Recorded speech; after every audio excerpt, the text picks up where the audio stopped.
Assalamualaikum warahmatullahi wabarakatuh. Tepangkeun name abdi Rifki Bakti Ramadhani ti kelas 10 hiji. Abdi badi nyaritakeun dongeng anu berjudul Batu Belah Batu Bertangkup, asalna Riau. Dina zaman bahla di hiji lembur di Indragiri Hilir, cicing saurang janda nu ngaranna Maminah babarengan jeung 3 anakna. Anak nu kahiji ngaranna Diang awewe, sedangkan 2 nu sejen lalaki masing-masing ngaranna Utuh jeung Ucin. Pikeun ngumponan kebutuhan hirup 3 anakna. Maminah sok kudu kerja terus. Padamelan Maminah teh ngajual kai seuneu ka pasar. 3 anak Maminah teh kacida nakalna.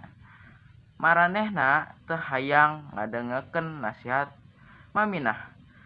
Maranehna mindeng ngalawan parentah jeung ibuna. Maranehna ngan resep maen-maen wungkul. Nepi ka penting Maminah mindeng ngaranna sedih ku kalakuan anak-anakna, jeung sok mendoakeun supaya maranehna sadar jeung ngahormat ka kolotna. Isukna Maminah nyiapkeun loba kadahar keur anak-anakna. Sanggeus eta manehna indit ka wulungan jeung deket hiji batu bari nyarita. Batu eta bisa muka jeung nutup deui siga kerang. Jalma-jalma mindeng nyebutna batu betangkup. Batu betangkup telan kuring. Kuring teu sanggup deui hirup jeung 3 anak kuring anu teu pernah ngahormat ku kalotna. Cek Maminah. Satu tasna batu betangkup nelen awak Maminah nepi ka nu tinggal tina awakna ngan sabagian buuk wungkul. Ngadeketkeun sonten. 3 anakna mimiti ngaranna heran ti isuk teung marenahna teu pendak jeung indungna. Tapi kusabab kadaharan nu aya masih loba, ahirna maranehna ngandahar tuluy maen-maen deui. Sanggeus poe kadua kadaharan mimiti beak. Anak-anak Maminah mimiti bingung jeung lapar. Nepi ka penting maranehna bingung dengan indungna. Tungtungna isukna sanggeus maranehna indit ka sisi walungan, maranehna manggihan ujung buuk Maminah anu ngageser ditelan ku batu betangkup. Batu betangkup, urang pernyogi indung urang. Tulung keluarkeun indung urang tina jero awak anjeun.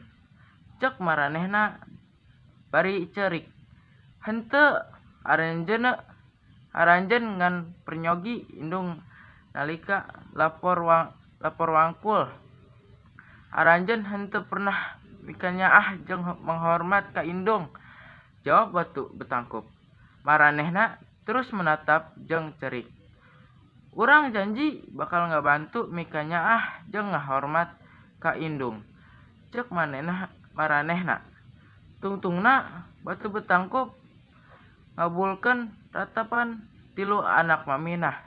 Maminah keluar tina cangkupan batu betangkup.